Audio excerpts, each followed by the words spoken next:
Although she now follows her owner, Susan Hill, around the family home in Ishpeming, back in November, happiness didn't seem possible for this pup. Nubs was surrendered as a stray to the Upper Peninsula Animal Welfare Shelter on November 2nd. She was brought to Diva Dogs Grooming in Negaunee, and the owner called Hill, a photographer, to take pictures as proof of her condition in case the owner came forward to claim the animal. Completely matted, her ears are infected to the point where she's now deaf. Her eyes were green and oozing, and the smell.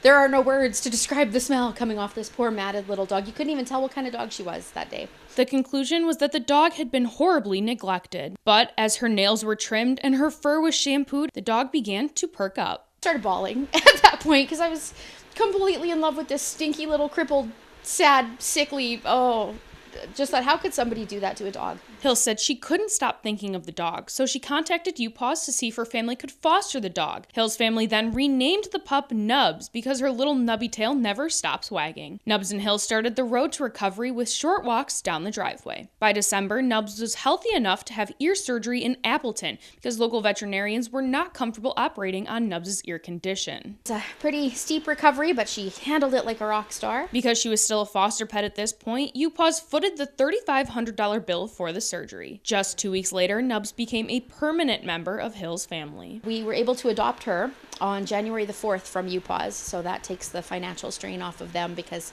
I'm afraid these ears are very, very expensive to get them fixed. The family has set up a GoFundMe page in Nubs' honor for a few purposes: to raise awareness for Nubs' story, to help cover the cost of surgery on her second ear, and to pay UPAWS back for the first ear surgery. They were fully prepared to fundraise to handle the second ear. They have so much going on out there. Those people are amazing.